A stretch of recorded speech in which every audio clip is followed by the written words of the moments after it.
I gather you're all in here. I'm Lisa Lippincott, and I'm here to talk about what neighborhoods owe to each other, the rights, duties, immunities, and disabilities of functions and objects. But in a broader sense, I'm here because I have a certain vision for how we could be programming in the future. And that vision starts with the idea of a neighborhood of a program, which is a portion of the program that we can reason about independently of other portions of the program. And we're actually pretty good at breaking our programs down into small neighborhoods. We write functions, we try to keep our functions small and comprehensible.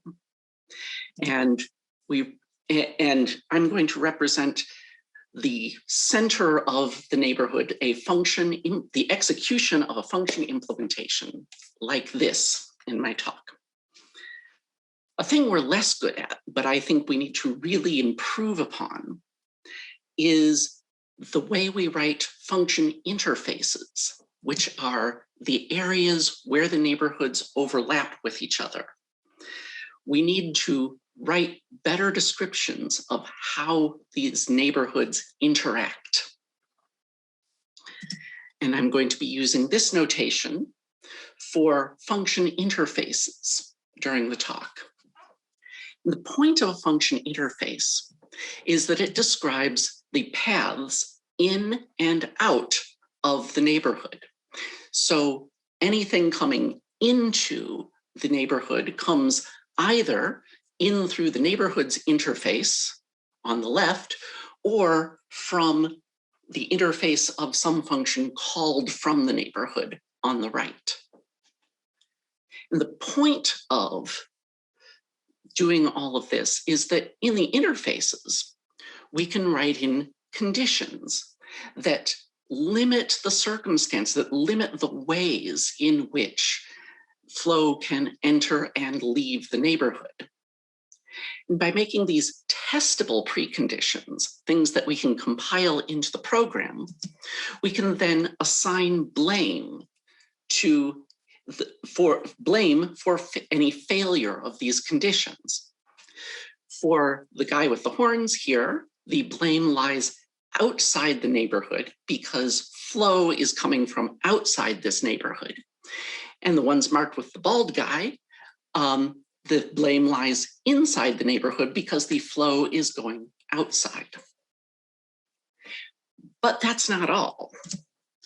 We can add further conditions in the heart of the neighborhood that the bald guy is responsible for, that help us test our reasoning along the way. And if we add sufficient conditions, we can link these conditions together so that each condition follows in a simple and straightforward way from previous conditions. And in that way, each bald guy condition that our neighborhood is responsible for can be traced back to conditions provided by the guy with the horns. And if we do that, if we have simple, straightforward reasoning connecting our conditions this way and tracing them back until they reach out of the neighborhood, we can show this to people and demonstrate in ideally a computer checkable way that if one of these conditions fails, it's not the fault of this neighborhood. The reason for failure must lie outside. And then we can repeat this for a great many neighborhoods, forming an entire program. And with a little bit of global analysis, we can join those neighborhoods together into one great big neighborhood. And we would be able to present people with a computer checkable, convincing proof that if this program fails at the conditions set out for it, the fault lies outside the program. And then those people might be willing to accept our program for, say, their app store. But today, I'm going to concentrate on the lowest level of this. I want to look at what these simple connections between different conditions are. I want to think about what the simplest way to think about these connections of straightforward reasoning is, because we have to make this simple for computers to be able to understand it. The simplest example of reasoning about a procedural program that I know is in this function. I've shown, in my other talks, I've shown variations on this several times, I'm sure.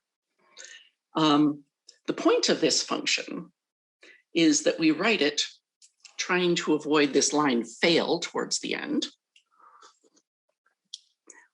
And we have a good idea of how it should execute. The path on the left is a path that may be taken. The path in the middle is a path that could happen. The path on the right never happens. Or rather, if execution takes the path on the right, that means that the fault for that lies outside this neighborhood. Perhaps the computer was hit by a cosmic ray, perhaps somebody achieved a rowhammer attack. But if the path on the right happens, it's not this function's fault. So the question is, why do we think that? Why do we think the left path can happen, the middle path can happen, and the right path can't? And the answer is that these two branches have to go the same direction. The branch directions here repeat. And that, I think, is the core of reasoning about procedural programming.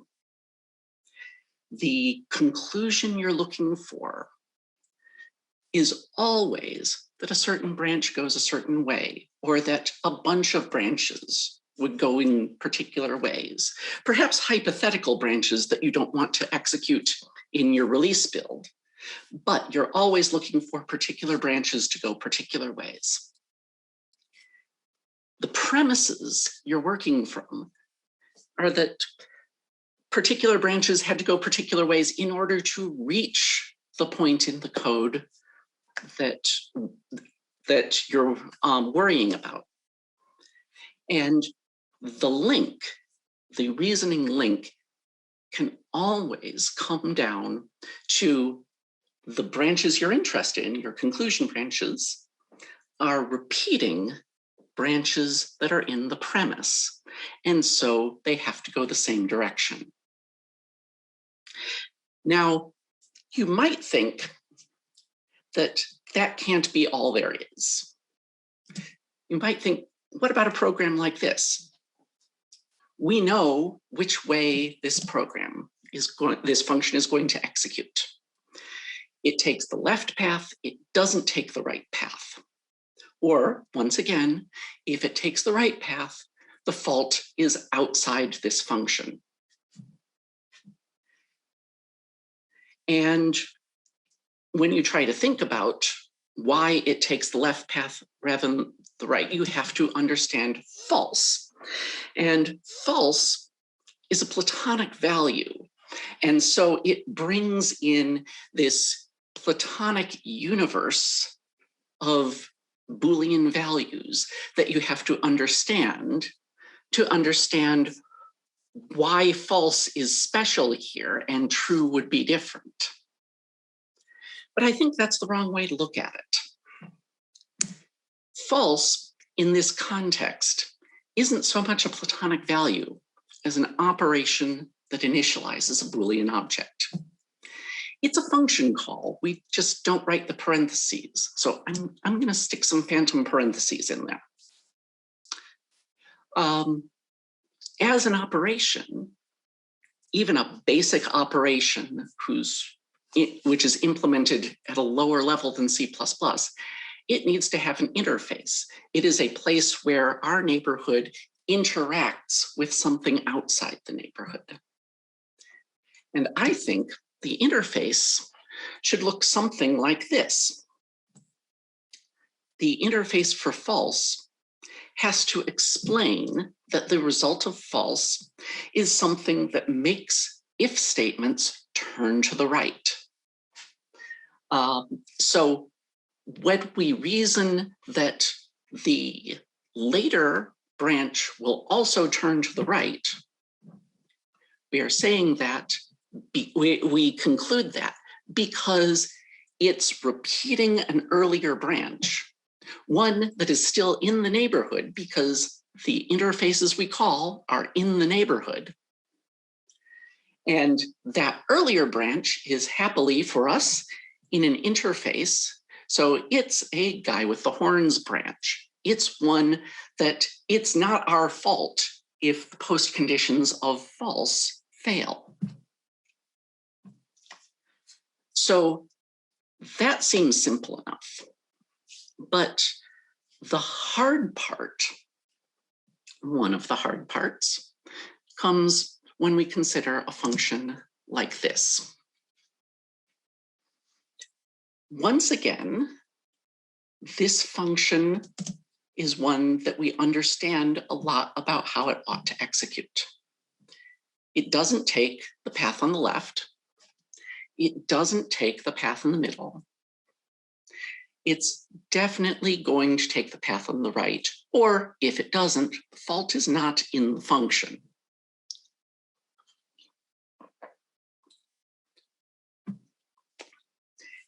But the interesting thing about this function is that these two branches that look identical go in opposite directions. And we expect that. There's an assignment in between. And we understand that the assignment changes things somehow. I've spent a lot of time trying to understand just how the assignment changes the world and how to explain that in simple terms to a computer. And that's been a really difficult problem. And I've come to the conclusion that the reason it's difficult is that this is the wrong question. These are the right questions. Why do branches sometimes repeat? And why is that not the case here? We're not really interested in the mechanism of change. We should be interested in the mechanism of repetition. And I've talked about this subject before. So my answers for this, the branches repeat when a neighborhood has the right to stability of an object. So here, the neighborhood has, when it reaches the blue branch, the neighborhood has the right to stability of this Boolean object B. And that stability is part of what assures us that the branch is going to turn to the right. But somehow it loses that stability. It loses that right to stability. When the assignment is called to perform the assignment, the neighborhood has to relinquish the right to stability. So the right to stability follows a path that looks something like this. It's something we get from false. We didn't have it before we executed false.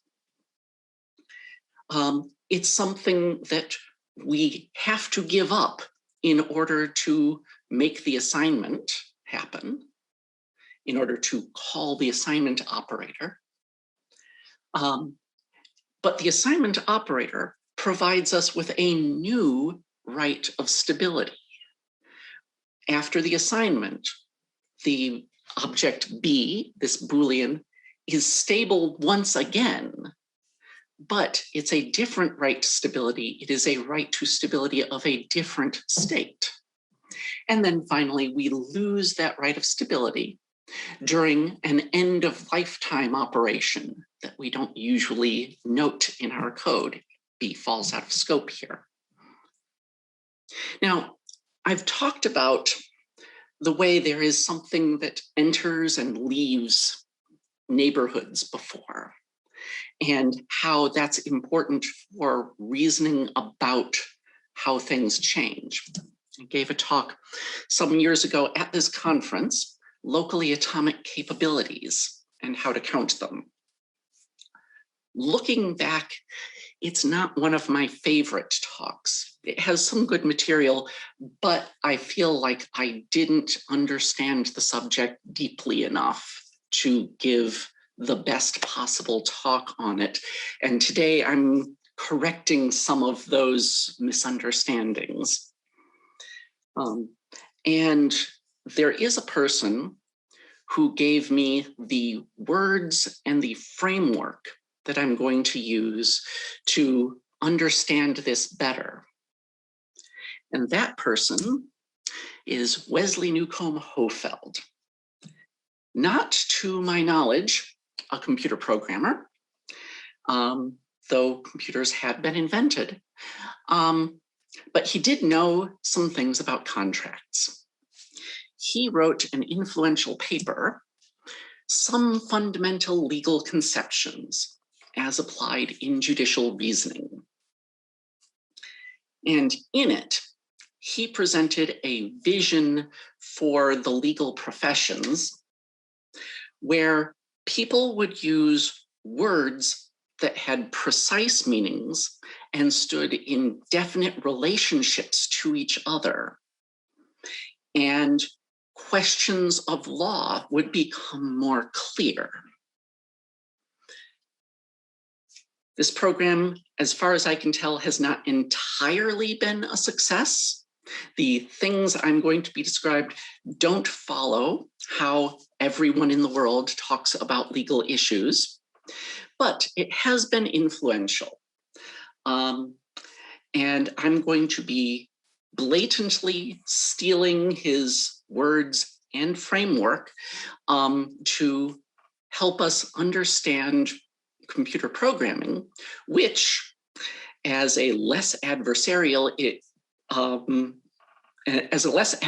practice than the law, might have a little more success at adopting precise terms with definite relationships to each other. Now, I will say, I considered stealing his title also. One working title for this talk was Some Fundamental Legal Conceptions as Applied in Procedural Reasoning. I didn't steal that title.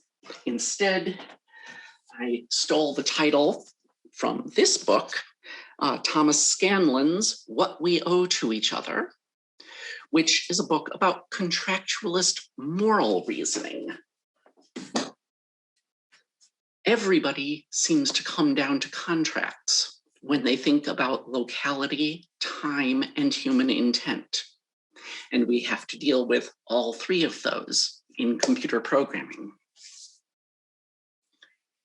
So, two of the terms that Hofeld introduces, or at least tries to provide, they were around, he tries to provide clear definitions for. Two of the terms are right and duty. A right is the ability to call upon another to act in a particular manner. A duty, in Hofeld's parlance, is the responsibility to act in that manner when called upon. So, for example, I am in my home, I have a property right to my home. If someone is at the door, I can ask them to stay outside, and they have a duty to stay out of my home when I ask them to. That is a property right that I have with respect to that person. And something Hofeld points out is that these always come in pairs. A right and a duty are two ends of the same relationship. You don't always see them together, but if one person has a right, by Hofeld's mechanics, another person necessarily has a duty. They aren't separate things. They are two parts of a whole. I would say they are two sides of the same coin, but when you have a coin, you have both sides of a coin. You spend them together. With a right-duty relationship gains its power from having the right separated from the duty. I have a right, the person outside my door has a duty, and we are separate individuals, we are separate neighborhoods. Two more terms that Hofeld discusses are the opposites of right and duty, which are no right and privilege. And no right can be seen as just the absence of right, and privilege can be seen as just the absence of duty. So no right prevents you from telling other people what to do successfully. Privilege lets you do things without regard to what other people want.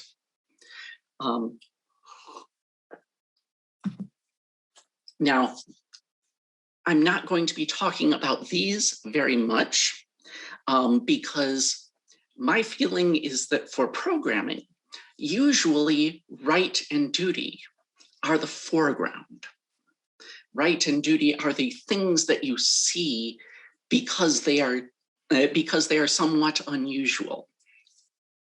No right and privilege in programs is usually the background. So usually we don't perceive them.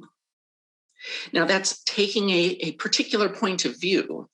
It's what physicists would call choosing a gauge, to say right and duty is foreground, no right and privilege is background. And there are contexts where things get reversed, both in law, and it is an interesting question in law whether something is governed by right or duty or no right and privilege, but also in programming, where we're going to be talking about right and duty today, but I have found no right and privilege useful for talking about the way threads interact with each other. So that's enough for no right and privilege today. When I talk about the right of stability of this Boolean object, what am I talking about? Well, we can actually express that more or less in C++ code. So here is a function that just describes what we mean when we talk about the stability of a Boolean object. And it says that the stability of this Boolean object is the stability of a number of bytes, perhaps 4, it depends on your ABI, but the stability of a number of bytes adds up to the stability of this Boolean object.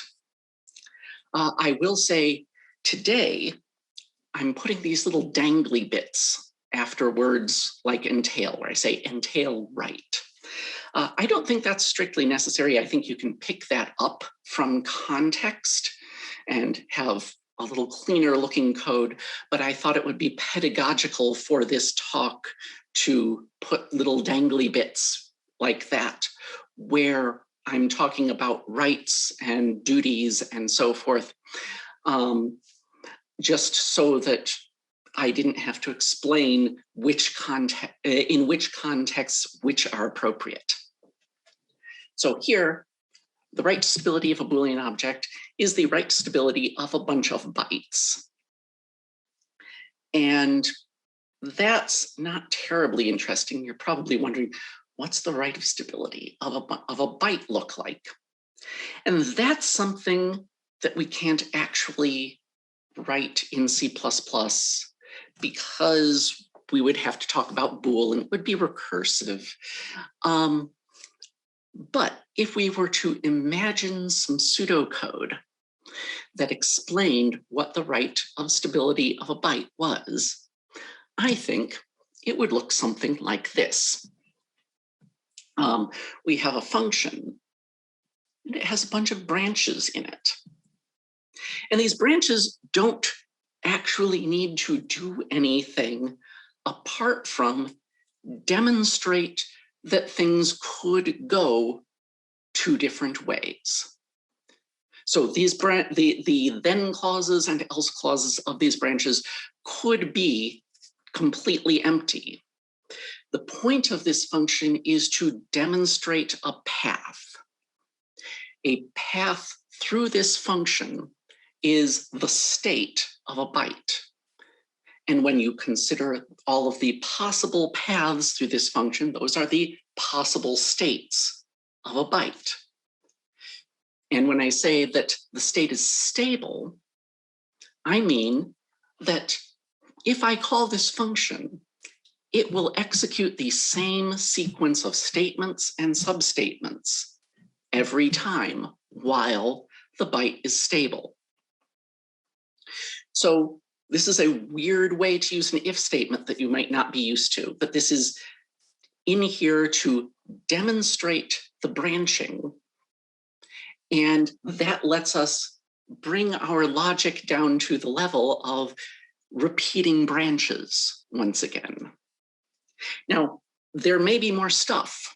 There's almost certainly more stuff in the stability of a byte, and we don't really know what's in there because it depends a great deal on the particular implementation. But there might be a parity bit. There might be this extra branch that has to be stable if we say the byte is stable. There might be an initialization bit that's stable when the byte is stable. There might be more stuff. There might be pointer provenance information that has to be stable when the byte is stable, something we can't even compare. None of these things are things that we can even compare for equality. There might be a timestamp.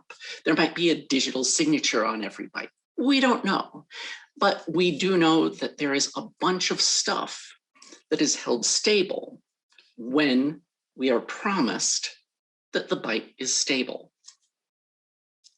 So that's what stability is. And that's the sort of thing we might have a right to. But let's look at the lifetime of a right. And it starts when the right and duty are created together. That is, some neighborhood has to initiate both at once because every action is going to be local, has to happen in some neighborhood, and you can't create a right without creating a corresponding duty. But what makes it interesting is that the right leaves that neighborhood. And it always, for programming, is going to leave that neighborhood by being returned. Rights are held by higher level code than duties. The right is held by the user of something, and the duty is held by the thing. And the right can be passed back and forth. In and out of functions, it can be returned, it can be passed to a function, but these always remain, it always remains in some neighborhood, just which neighborhood changes. It flows through interfaces. The duty, meanwhile, remains where it was created. Something far down there is holding our byte steady, is not letting the path through that function change. It's it's stable like a planet's orbit is stable. Dynamic stability, it repeats over and over. So the byte remains stable, that path repeats. Eventually, though, the right gets passed back to its creator, and the right and the duty can be canceled against each other, and the lifetime of the right ends. So it's a loop. We separate them out, they take their separate paths, we bring them back together, they can be canceled against each other. And it's okay to cancel at that point because nobody is expecting stability when everybody except the duty holder has gotten rid of their right of stability. And if we take that back to our function, here with the paths of the two rights, we can see that there is a right coming from false. And we're going to mention in the epilogue of the interface of false, that is after the implementation on the return back to foo, we're going to mention that a right is being transferred through this interface.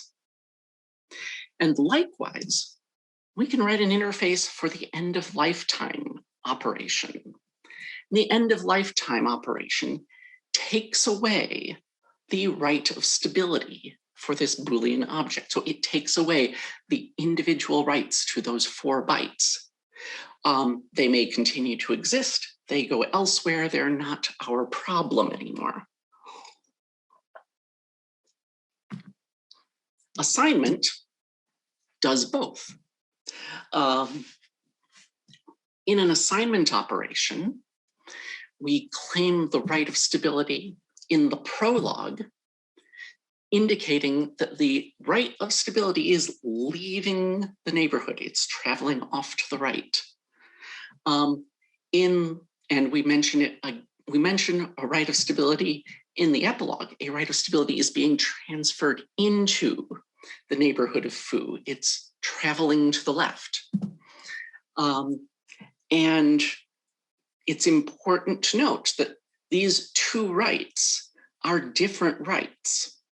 They have the same name, they have the same parameters, but you never, if you have lost track of a right and you get a new right, you don't have any assurance that they are rights to the same state. That is, they can now take a different path through their branches when we assert them. So that is how we track rights in and out. And if you think about it, it's pretty straightforward what we have to do to make our programs correct for this. We need to think of our neighborhood foo as having a ledger. And we check rights, when a right enters, we put it on the ledger. When a right leaves, we remove it from the ledger. If a function tries to take away a right that we don't have, that would be an error. If at the end of the function, when we leave through our interface, the epilogue of foo needs a right that we're not holding, that would be an error. There's one more thing that could go wrong, which is that if foo is left holding a right and it doesn't leave through the epilogue, there would be no neighborhood left to hold that right. So we have to end at the end of the epilogue, we have to end with an empty ledger. So rights in, rights out, it just all has to balance and never go negative. And that's pretty straightforward, except for one thing, and that's aliasing.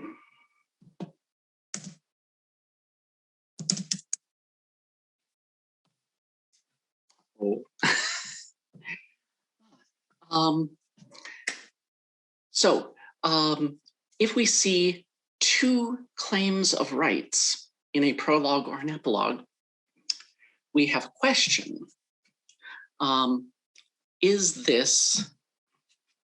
there 2 rights going out, or did we somehow claim the same right twice? Are these things aliased to each other?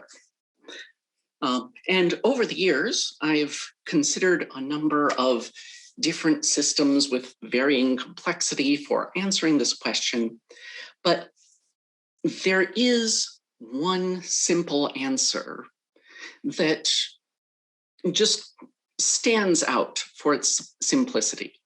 If we see code like this, if we see two claims, that's claiming two distinct rights. If the caller makes those two references refer to the same object, unless somehow the caller had two distinct rights to that object, which is unusual, particularly for a right of stability,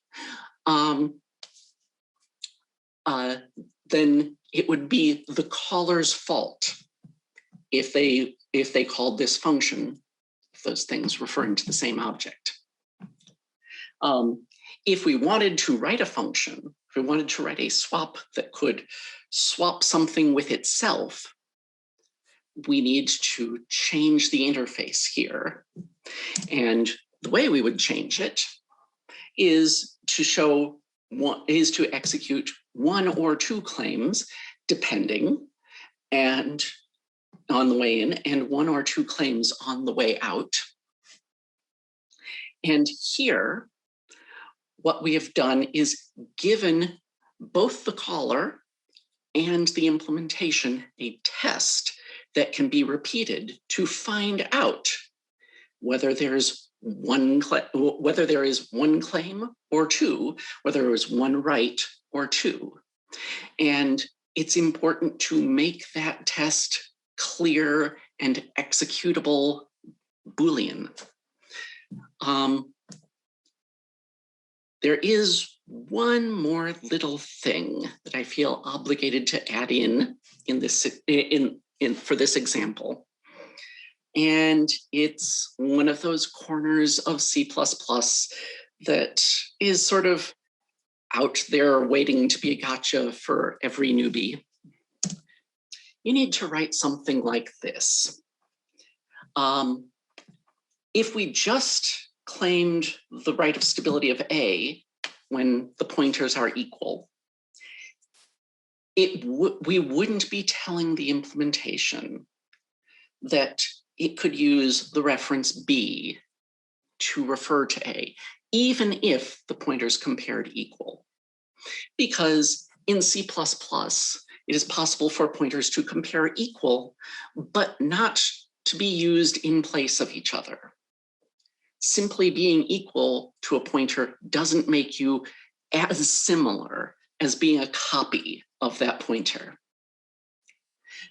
So here there's an extra thing that we need to assert, which is substitutable. And substitutable for pointers means they really point into the same object. They have what we call the same pointer provenance. So we need to add that in the case where the pointers are equal. We can compare that to a similar function, maybe aliased. Here, maybe aliased tests to see whether the pointers are equal, and if so, asserts substitutability. So maybe aliased lets pointers that are unequal flow through. It lets pointers that are equal flow through if they refer to the same object. But what it doesn't do is allow pointers that are equal but don't refer to the same object, because that's really annoying. So we will be seeing aliased and maybe aliased in a few places later in the talk. Getting back to our example here, we in fact see aliased. Here at the end of the function, we say that result is alias to star this, which means that we can use result to access the result of the equality operator to access the object. You'll note that we don't separately claim a right to the result because we already claimed that right a few lines above when we claimed the right of stability of this, of star this. There is another thing going on in this example, and it's hidden. The assignment statement, this expression statement that contains an assignment expression, is actually a complex thing. There are 3 operations in the assignment. First, we initialize the parameter using true. Second, we call the assignment operator itself. And third, we end the lifetime of the parameter. And if you've been following along, you'll realize that there's another right involved here. There's the right to stability of that parameter that is given to us by this operation true, which creates a Boolean object. And it's taken away at the end of lifetime. But interestingly, this right is not passed to the assignment operation. Our function foo never loses the right of stability of this parameter until the end of its lifetime.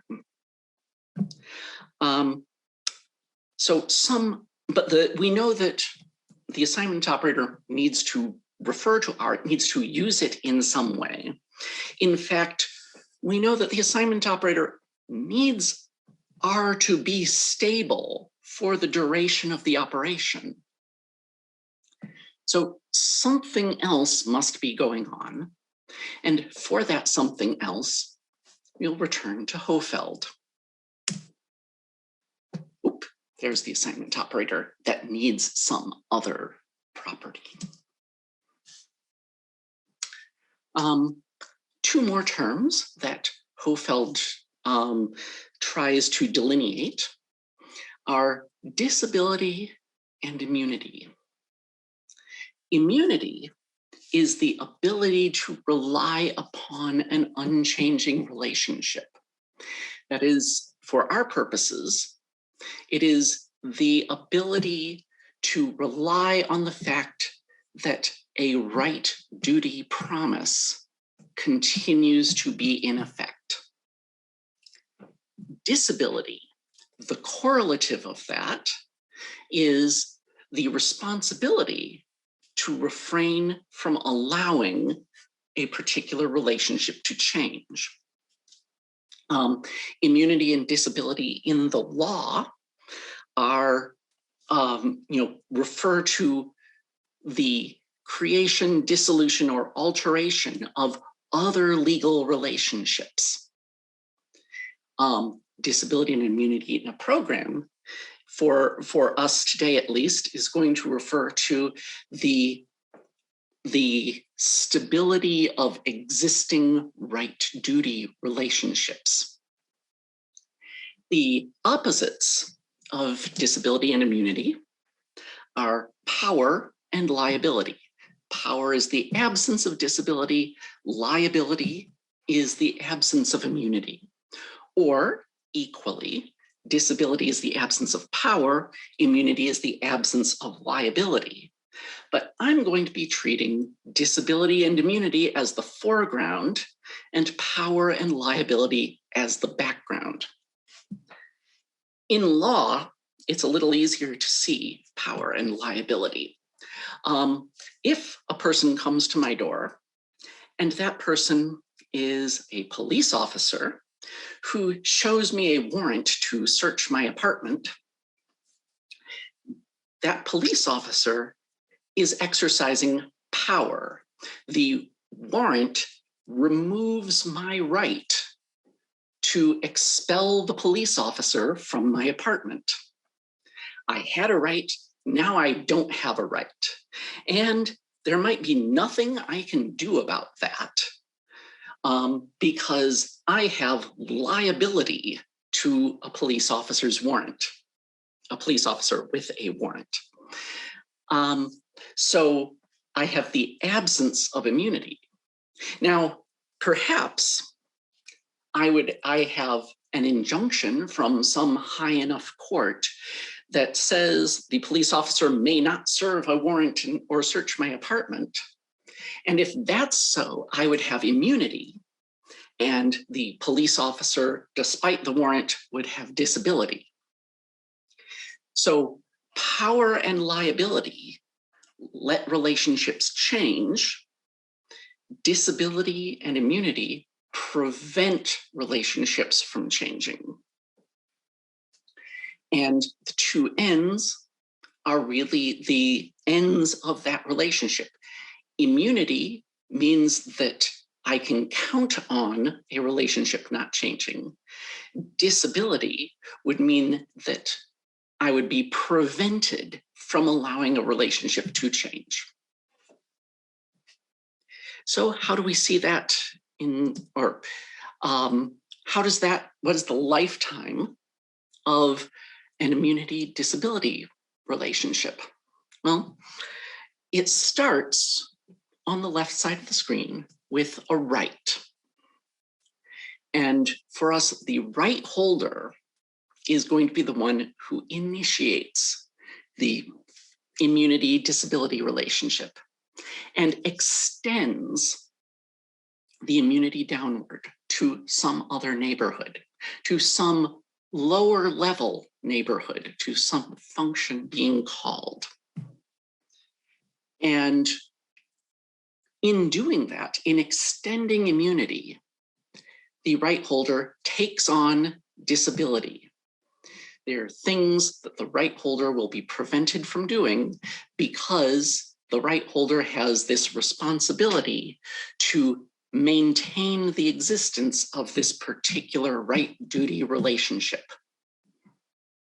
The immunity spreads out like a beam. It covers an area. Any function, any neighborhood that has immunity can extend the immunity further by calling to other functions it calls.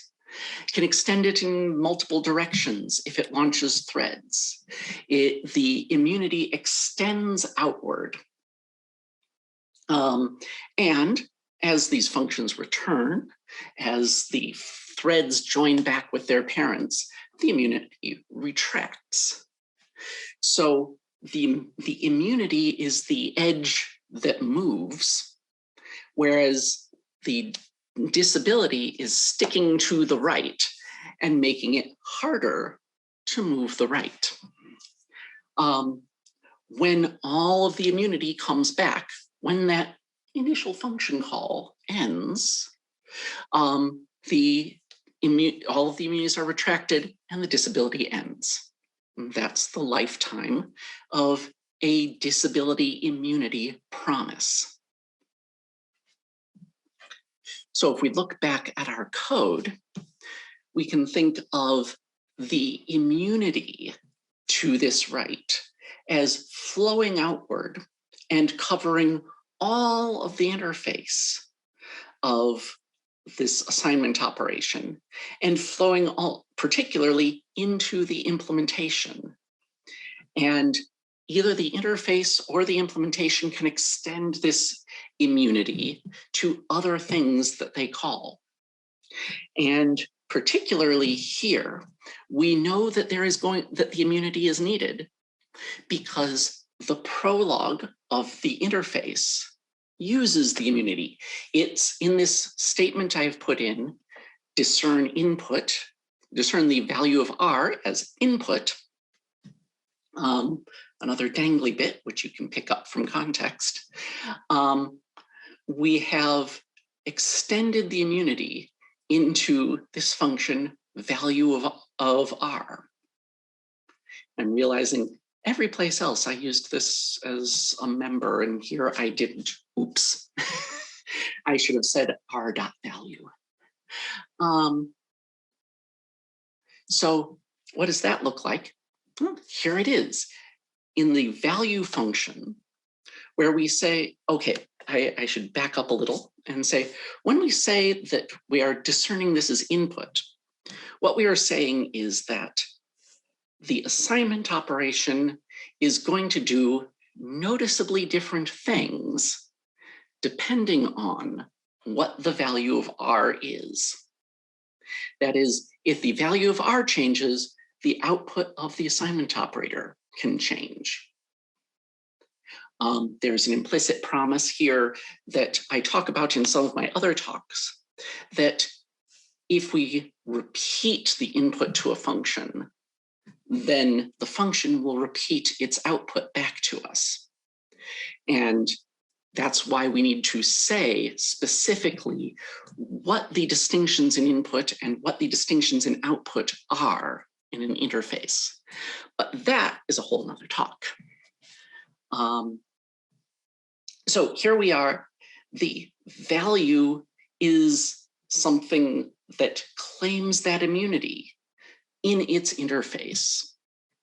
And that's how we know that we have to extend the interface or extend the immunity to the right of stability of R, the immunity that prevents dissolution of the right of stability of R, gets extended into the assignment operator because it has to be extended into this value function. It's not really the topic of the talk, but I will show you the cloud bubble for what the value function would look like. It's very much like stability. It's here to show us a set of paths, to show us branch directions that can be repeated, to show us distinctions in value. And the two values of bool are the two distinct paths through the value function. Here, I've made a version of the value function that is very strict about representation. I could have written a different one that accepts, say, any non-zero value of the bytes as being true. I think that's actually fairly common. But in this case, I chose to say the only values that are actually values of bool are going to be the ones that are 0 on most bytes and 0 or 1 on the lowest byte.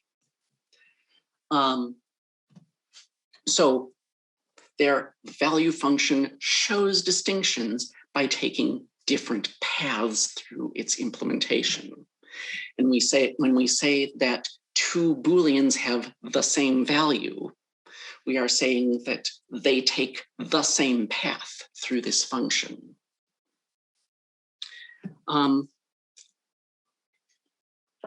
So now, by now, you're probably thinking that this is a very long-winded way to talk about reading and writing things. Does it actually clarify anybody's thinking? And I will bring up an example, one that caused really a tremendous amount of discussion in the standards committee, which is this problem. Here are two assertions, and we understand that the first assertion here is a bad assertion, and the second one is a perfectly good assertion. And the reason that the first assertion is bad has something to do with the fact that it is assigning to this variable p. We know that's a thing we shouldn't do in an assertion.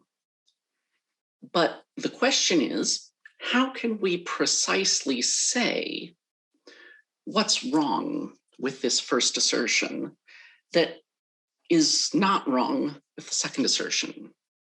And the first thing you jump to might be that the first assertion has a side effect. That is, it does an assignment. Assignment has a side effect, changing P. And you might say side effects in assertions are bad. So that's a problem because side effect has a specific meaning in C++, and it's way too broad. For example, logging a message would be a side effect. It's even a user visible side effect. It's a serious one. But that would mean that if we had an assertion inside an assertion, the inner assertion could cause a message to be logged if it failed, and that would make our outer assertion a bad assertion. That doesn't seem right. Particularly, we might want to call functions that have preconditions from inside an assertion. It would also have a problem where we would have to distinguish all functions we might call. We would have to set aside a certain subset of them that had no side effects whatsoever and say, those are the safe for assertion functions. That's really hard to track and doesn't let you do very much. It doesn't, for example, let anything you would call from such a function allocate memory. You couldn't use a vector as a temporary inside of an assertion or anything called from an assertion. Because allocating memory can cause a side effect. It can make a system call. On the other hand, we know that the expression down below is a good assertion, but it has some property that's kind of like, it doesn't have any side effect. But the difference is between all those side effects I said ought to be okay in assertions, and this one with the assignment, is that those things are low level and don't affect the surrounding code. What we want to say about an assertion is that testing it or not does not affect the logic of the surrounding code. That is, the surrounding code neither gains nor loses any of its logical correctness from the assertion. And with Hofeld's terminology, we can say that.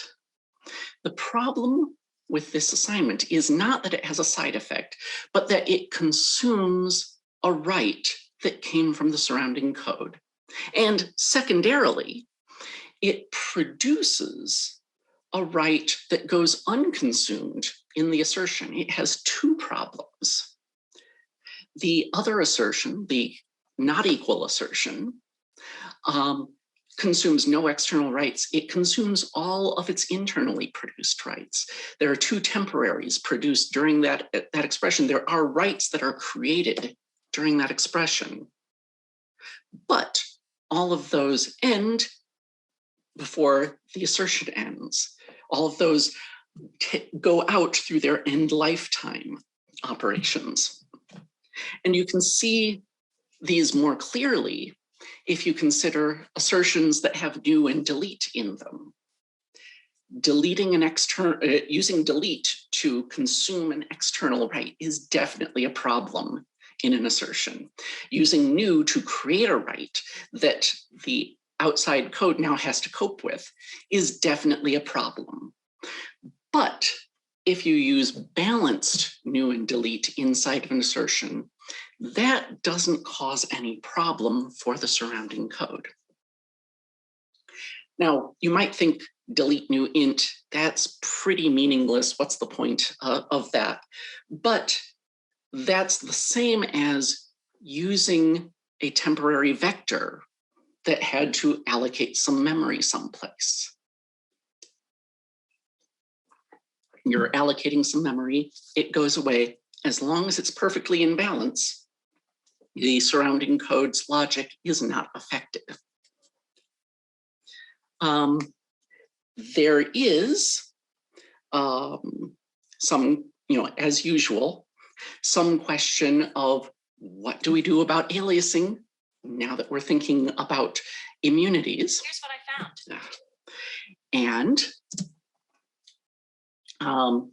here we have, wrong slide. So here, if we want to look at the passage of rights and immunities through an interface, there are a few rules. So here, when we name a right in the prologue of an interface, it's important that the prologue of the interface does not consume the right. The right passes from the caller to the implementation. In the prologue, the interface never has right to that object. It passes by. The prologue only has immunity. It can repeat the branches inside using that immunity. It knows that the right-duty relationship is in place for the duration of the prologue, but may not release that promise. The ability to release the promise passes from the caller to the implementation.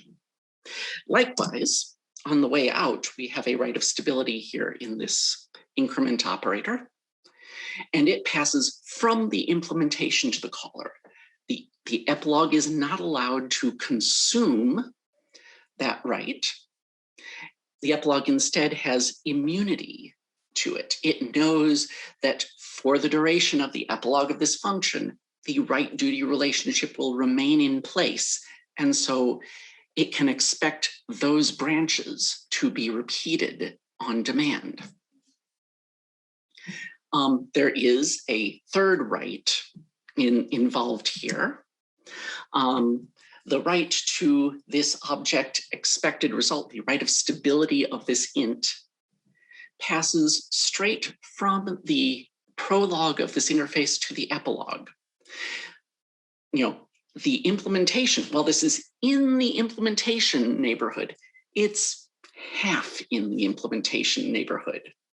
The implementation proper has no right to this object because we want this interface to be something that can be dropped out of the program without changing the logic of the program. We also want this interface to be something that can be nested within itself if we want to redundantly check 6 times that this interface is satisfied by a particular call. So the implementation has no right to this variable of the interface. Instead, and in addition, the implementation has liability. The implementation has to cope with whatever value is in expected result without the ability to actually read expected result. And in practice, the implementation will cope with this by recomputing star this plus 1 in some manner. So the implementation can guess what's in expected result, but it can't actually read it. Because this right is part of the interface, it has to go away before the interface can. So the epilogue has to consume it. It does because expected result falls out of scope and the end of lifetime operation takes away that right. So as usual, there are questions of aliasing, but they're actually, in many situations, very simple. If you consider an interface for adding 2 integers, it's okay if A and B, if these 2 integers pass by reference, these 2 references refer to the same object, if we have double immunity to the right of stability of a single object instead of immunity to the rights of stability of 2 different objects. This does not matter to us because double immunity is basically the same as single immunity. It gives us nothing. There is no further restriction on our caller There is no further disability at the other end. Immunity is just immunity. It piles up without being counted. It's just a matter of what things we have immunity to and where do we extend those immunities. So immunities, we don't even have to mention the aliasing between, except if we have a situation where a function gets immunity and the right that corresponds to that immunity is transiting the interface. If it is flowing from the caller to the implementation or from the implementation to the caller, the interface must make that clear. So here we have an operator plus equals. I'm taking both parameters by reference. We want to allow both parameters to refer to the same object. So we need to allow that, we have to put in this claim may be aliased, which, as you remember, says if the pointers are equal, they really refer to the same object. This creates a branch in our interface. I've learned to think of branches in interfaces, if statements in interfaces, as generally having a code smell. They often indicate that your function is doing two different things. And any branch in the interface often has to be repeated someplace in the caller or in the implementation. And you don't want to be repeating branches that don't have to happen, because one or the other, the caller, in this case, the caller definitely knows whether or not these things are aliased. And so the implement should be able to do something more efficient where it can communicate aliasing or not aliasing to the callee.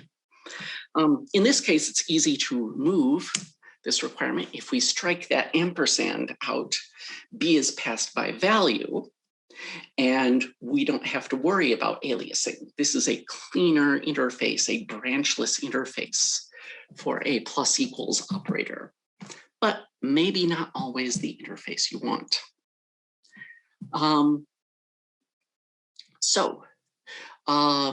That's it.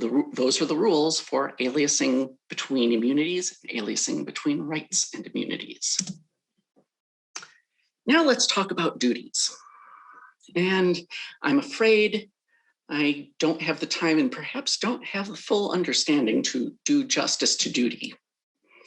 But I want to say that duty seems to flow either from things outside the C++ system, from the very low levels that are implemented by the compiler, or from class types. And class types seem to be special in that they can have complex duties.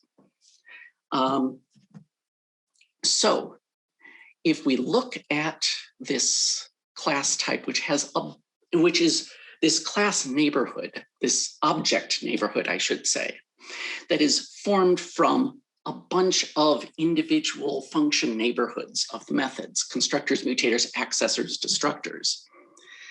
The constructor produces a right of stability, which flows out of the object neighborhood and is passed back the first time a mutator is called. Mutators take a right of stability and produce a different right of stability. Accessors don't take that right at all. They have immunity to the right of stability. And destructors consume the right of stability. There's a back channel, which I'm going to have to describe more thoroughly in some other talk, that carries the duty of stability from the constructor to mutator to mutator to destructor, so that it can be canceled against the right of stability. And in that cancellation, each mutator receives the rights to the members that it can change. And the destructor receives the rights to the members that are going to be consumed at the end of the destructor. But I do want, I'm not going to go deeply into that, but I do want to point out that there's a second connection going on when you have a class that has a proper constructor and destructor. And that is this. There's a right of lifetime of the object and a duty of lifetime that connects the constructor to the destructor. And each mutator and each accessor receives this right of lifetime. And we can see that there needs to be a connection between the right of stability and the right of lifetime. Because anywhere the right of stability is going, if the right of lifetime isn't following, at least immunity to the right of lifetime is following. And even where immunity to the right of stability goes, immunity to the right of lifetime also follows. And this is something that we can actually explain in the interface for stability. Stability of a class generally entails immunity to the lifetime of that. Stability of the state of an object entails immunity to loss of lifetime of that object. So here we will use entail in the interface where everybody can see it to denote that. This says a promise of stability depends upon a promise of lifetime. And it adds up to a number of facts. Any neighborhood holding the right of stability necessarily holds immunity to lifetime. You couldn't even assert this without immunity to lifetime. A neighborhood holding the duty of stability also holds immunity to lifetime. And in fact, a neighborhood holding immunity to stability must hold immunity to lifetime. That is, any neighborhood that can assert stability in any of these senses must have immunity to lifetime. And to make that work, for the entire duration of a promise of stability, the promise of lifetime must not be canceled. But that's a tricky thing, because if the promise of stability gets separated from the promise of lifetime, how do we make sure the promise of lifetime doesn't get canceled? And for that, we can look a little more deeply at dependent rights and how they prevent that. So let's consider an outer right. We create a right-duty relationship, and this is like the lifetime right of an object. And I want to have you focus on the left side of the screen what the users of this right, this outer right, are seeing as as various function calls happen and other rights come into play. So let's say we make a function call, we extend immunity to this outer right into the function. And on its own, that function creates some inner right that depends on the outer right and returns it. Now we know that we mustn't let the outer right go away. We mustn't let it be canceled. And how do we know it? Because the inner right is dependent on that. And one more aliasing rule, when a function returns a right that depends on an immunity it had from its caller, that has to be clear in the interface.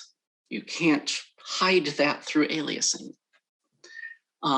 So here, ordinarily, the disability would end at the end of the function call. But because we have received this dependent right, our function knows that the disability does not end. The disability is prolonged. Now, if we pass that inner right away to some other function, during that call, we had to extend immunity to the outer right. So even though during that call, our function didn't have a dependent right, our function still had disability because we extended immunity to that call. And when the right came back to us, we still have disability because now we have that inner dependent right again. So that's why immunity to the outer right has to stick to the inner right. Even if we lose the inner right, we still are going to have disability in the calling function. So how do we get rid of the disability? Well, we do the reverse of creating it. We call some function, pass it the inner right, extend immunity to the outer right to that function, and that function consumes the inner right. That's gone. Our disability isn't gone quite yet. Our disability continues until the function returns.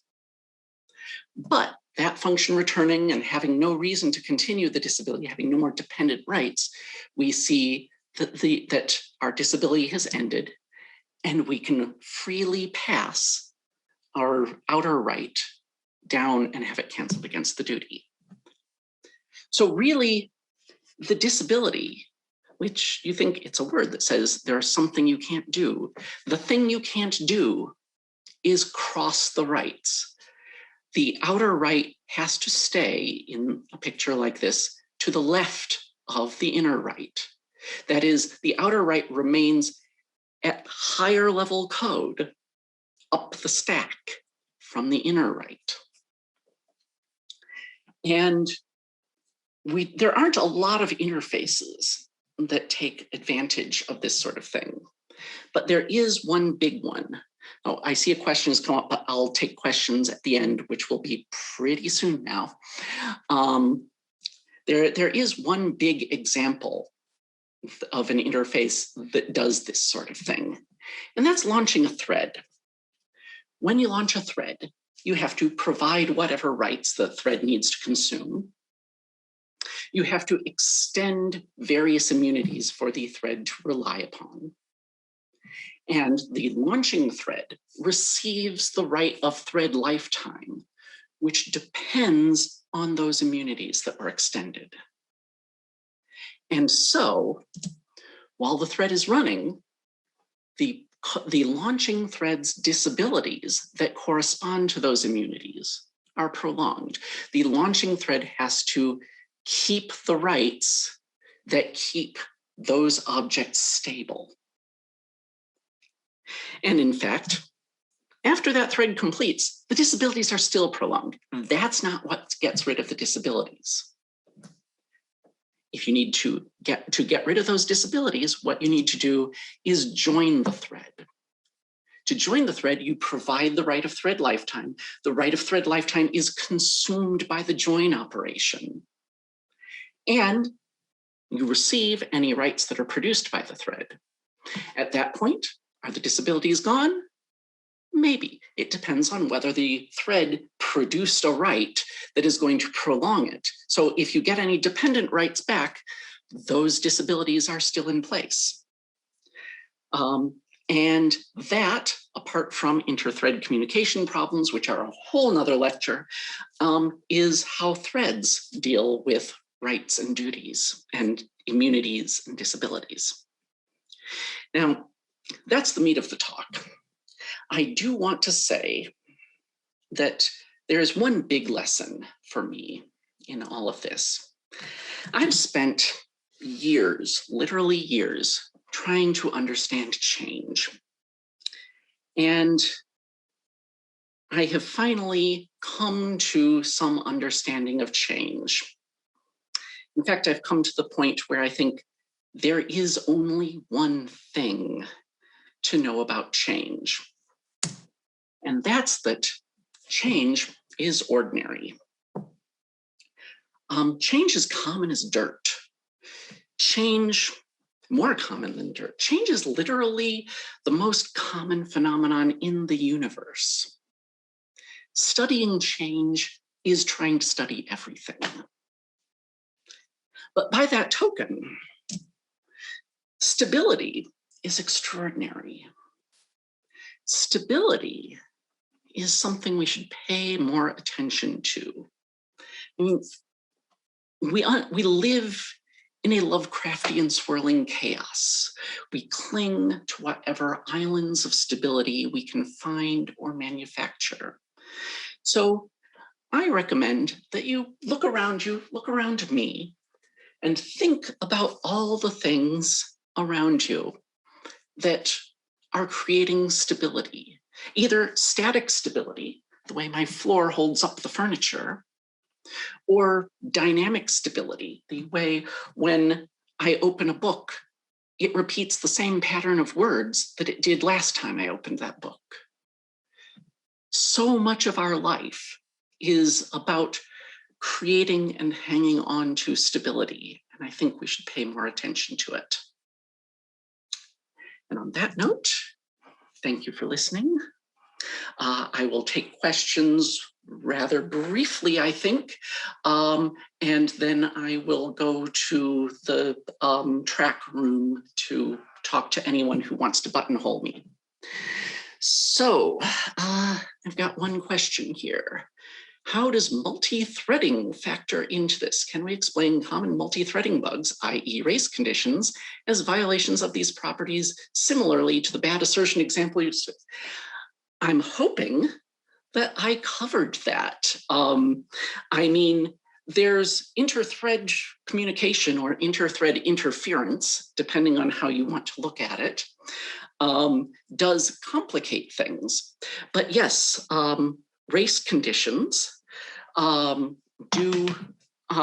race conditions come up when either two functions, two neighborhoods, because they're in different threads, they must be different neighborhoods, try to write the same thing at the same time. So they would have to have the same right, that both of them would have to give up the right of stability of that object.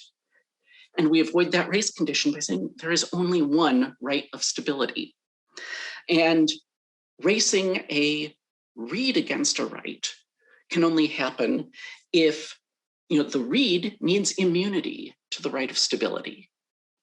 That means that the right of stability, the holder of the right of stability must have an immunity, or must have a disability, because if the immunity exists, the disability also exists. So as long as we maintain a system where each neighborhood knows what rights it has and knows what disabilities it has, and this doesn't disagree long distance, you can't have a race condition.